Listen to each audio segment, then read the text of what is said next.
Owl Face, Realistic Fiction by Ellen M. Berry, illustrated by Jack Franzen. Think as you read. What are the problems in the story? How is each problem solved? A sound in the barn. Amber laid down her book and took off her new glasses. She gazed out the window, thinking that the sky looked like a puffy gray blanket. With a blast of cold, Mom came in from outside. Brr! It is freezing out there, Amber. You better put Smokey in the barn. We might get snow tonight. Snow! Amber jumped up. She grabbed her coat and her hat. She threw her scarf around her neck and pulled on her mittens. May I take an apple to Smokey? Mom smiled. Catch! She tossed a shiny red apple to Amber. Where are your glasses? Amber made a face. They pinch my nose, Mom. We'll get them fixed, said Mom. But for now, you need to keep them on. Amber dashed across the yard to the barn. At least her glasses kept the wind from blowing in her eyes. She swung open the barnyard gate. Her pony stood by the fence, close to the barn. Look here, Smokey. See what I brought for you. Amber held up the apple. Smokey sniffed at the apple and snorted. Amber patted Smokey's neck. Come on inside, and you can eat it, she said. Amber led Smokey into his stall and took a big whiff of the sweet hay.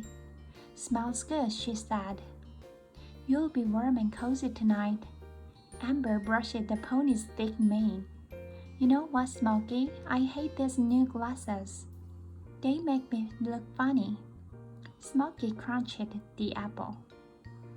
Even my friends think these glasses make me look funny. Kim called me owl face today, and then the other girls said it too. Amber hung the brush up on his hook. I wish I could smash my glasses.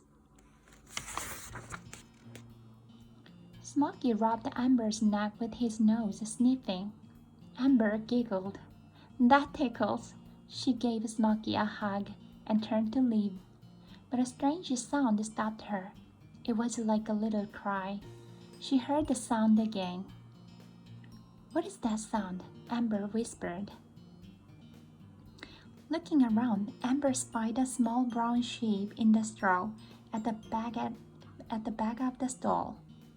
As she moved closer to the sheep, she saw that it was a tiny barn owl. Gently, she knelt in the straw. What's the matter, little one? You must be hurt. Will you let me help you? The owl blinked. Its black eyes were bright in its white face. It tried to flap its wings, but only one wing would move. Your wing is hurt, Amber said. Come back to the house with me. Mom and Daddy will know what to do for you. Slowly, Amber pulled off her scarf. Then, with gentle hands, she wrapped the scarf around the owl. There, that's like a little nest. You will have a warm ride to the house, Amber called to Smokey. Good night. Snowflakes were just beginning to fall as Amber left the barn. She held the tiny owl close and could feel it quivering. You're all right, she whispered. I'll take care of you. The meaning of a name. Mom frowned when she saw the owl. Where did you find it? In the barn, said Amber. Please let me bring him inside. It's so cold out there. Mom brought a crate up from the basement and put it close to the fireplace. Put that owl in here. The heat from the fire will keep him warm. We'll see what your daddy has to say. She placed a piece of screen over the top of the crate. Daddy examined the owl. He wore thick gloves to keep his hands safe from the owl's sharp beak. He felt the wing that would not flap. Will he die? Amber asked. No, Daddy said. Some tiny bones are broken. I'll need to put a splint on that wing. He stood up. Would you like to help me? Yes, Amber answered. Amber helped Daddy rip some white cloth into long strips. Then Amber watched as he used the strips of cloth to bind the hurt wing to the owl's body. In a week or so he should be fine, Daddy said. Amber clapped her hands. Can I keep him for a pet? Daddy's voice was quiet. Owls don't make good pets, Amber. They are some of God's wild creatures. This owl would not be happy if we keep him for a pet. We'll take him back to the barn soon. Amber gazed at the owl and nodded. Daddy, do I have an owl face? Daddy smiled. God gave you a girl face, and he gave the owl an owl face. Both the faces are very nice. Then he hugged her. The next morning, Amber put on her glasses as soon as she woke up. Then she went to check on the owl. How do you feel today, little one? The owl did not move. Oh, are you still sleeping? Amber asked. Mom grinned at Amber.